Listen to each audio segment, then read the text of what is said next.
नमस्कार। Shiv learning education point में एक बार फिर आपका स्वागत है। आज हम पद्म श्री बाबा योगेंद्र जी का जीवन परिचय पढ़ेंगे, समझेंगे। चलते हमारे टॉपिक की तरफ। पद्म श्री एवं राष्ट्रीय स्वयं सेवक संघ के प्रचारक बाबा योगेंद्र जी किसी परिचय के मोहताज नहीं हैं। वे एक आकर्षक एवं अद्भुत व्यक्तित्व के स्वामी थे। वे एक समाज सुधारक, बुद्धिजीवी तथा कला प्रेमी थे।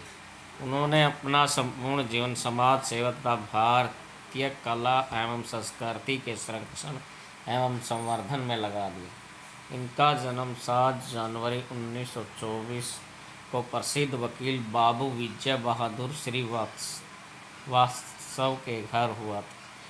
जब वे 2 वर्ष के थे तो उनकी मां का देहांत हो गया। लोक किंवदंती के अनुसार जब वे 2 वर्ष के थे तो उनको पड़ोस के किसी घर में बेच दिया गया। इसके पीछे मान्यता यह थी कि इससे बच्चा दीर्घायु होगा। उस मां ने 10 वर्ष तक उनका लालन पालन किया। मोहल्ले में राष्ट्रीय स्वयं सेवक संघ की शाखा लगती थी। इनकी मां ने उन्हें इस शाखा में भेजना शुरू कर दिया। यहीं से उनका जुड़ाव राष्ट्रीय स्वयं सेवक संघ के प्रति होने लगा। बचपन से ही राष्ट्रवादी विचारधारा उनके मन में हावी होने लगी थी। सबसे पहले उनका परिचय गोरखपुर में राष्ट्रीय स्वयं सेवक संघ के प्रचारक नानाजी देशमुख से हुआ। उन्होंने 1942 में लखनऊ में अपना संघ शिक्षा वर्ग का प्रशिक्षण पूरा किया। इसके पश्चात 1945 में वे राष्ट्रीय स्वयं सेवक संघ के प्रचारक बने। उनके कार्य क्षेत्र गोरखपुर, सीतापुर, बदायूं, प्रयागराज तथा बरेली थे। अपने सामाजिक कार्यों के कारण वे इस क्षेत्र के समाजवादी, आध्यात्मिक व बौद्धिक पुरोधा माने जाते हैं। संस्कार भारती की स्थापना। परम श्रद्धेय बाबा योगेंद्र जी को भविष्य में भारतीय सभ्यता और संस्कृति के आघात का अंदेशा था। वे भारतीय कला, संस्कृति, सभ्यता, स्थापत्य कला तथा मूर्ति कला तथा हस्तशिल्प कला को जीवित रखने के कारण कला संस्कृति के संरक्षण तथा प्रेरक कहे जाते हैं। उन्होंने 1981 में संस्कार भारती की स्थापना की।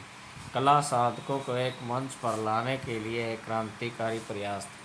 बाबा योगेंद्र जी ने कभी भी बड़े कलाकारों का समर्थन नहीं किया, अपितु छोटे तथा आंचलिक व स्थानीय कलाकारों को भारतीय संस्कृति एवं कला के साथ जोड़कर उसको जिंदा रखा। उनके नेतृत्व में पिछले 40 साल से संस्कार भारती अपने स्वर्णिम पल को जी रहा है। इसके फलते फूलने में पद्म श्री बाबा योगेंद्र जी की महत्वपूर्ण भूमिका दिखाई देती है। उनके नेतृत्व में 1947 में भारत की स्वतंत्रता के पश्चात इनके ऊपर विभाजन का जो कलंक था उसको प्रदर्शनी लगाकर काफ़ी हद तक लोगों को प्रभावित किया। 1950 के दशक में लाला हरदेव सहाय द्वारा चलाए गए गौ हत्या प्रतिबंध आंदोलन एवं 1957 में 1857 की क्रांति के स्वतंत्रता संग्राम के शताब्दी वर्ष पर 1857 की क्रांति नामक प्रदर्शनी का आयोजन किया तथा जन जागृति लाई गई। इस अवसर पर काजीराम भोला के कथा चित्रों की तथा 1968 में माँ की पुकार नामक भव्य प्रदर्शनी का आयोजन किया गया।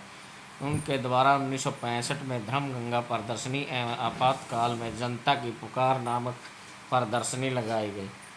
राष्ट्रीयता के कुछ सपूतों का मानना था कि इन प्रदर्शनियों से राष्ट्रीयता एवं धर्म जागृति नहीं लाई जा सकती, तो आखिरकार 1981 में इनके संस्कार भारती नामक संस्था का गठन किया गया।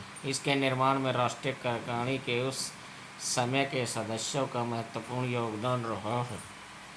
इसमें मुख्य श्री नानाजी देशमुख, श्री मोरोपंत पिंगले, प्रसिद्ध अनुदेशक शिवाशंकर, माननीय भावराव देवरस, मोरोपंत पिंगले, प्रसिद्ध अनुदेशक शिवाशंकर, माननीय भावराव देवरस, माननीय रज्जू भैया आदि के सहयोग से बाबा योगेंद्र जी ने इस परिकल्पना को साकार रूप दिया। कला एवं संस्कृति की अखिल भारतीय संस्था संस्कार भारती के संस्थापक व संरक्षक कला एवं पद्म श्री से सम्मानित कला ऋषि बाबा योगेंद्र जी का व्यक्तित्व राष्ट्रहित को समर्पित था। अपनी कला के अद्भुत संगम के लिए संस्कार भारती का गठन कर नीति निर्माण कारक होने का परिचय दिया। इस संस्था के द्वारा वह निरंतर राष्ट्रीय चरित्रों को गढ़ते रहे। उनका व्यक्तित्व सहज एवं सरल था। वे हर किसी से विनम्रता पूर्वक मिलते थे। वे हर छोटे से छोटे कार्यकर्ता को उसके नाम द्वारा संबोधित करते थे। यही कारण था कि सभी उसके पिता की तरह लगाव रखते थे। वे अपने कर्तव्य के प्रति सजग थे। वे किसी कार्य को अपने हाथ में लेने के पश्चात कभी पीछे मुड़कर नहीं देखते थे। पिछले 40 वर्षों से संस्कार भारती नामक संस्था के उत्थान एवं विकास में उनकी कार्य के प्रति कर्मनिष्ठा उजागर होती है। वह एक कुशल संगठनकर्ता एवं सबको साथ लेकर चलने की उनमें अद्भुत क्षमता थी।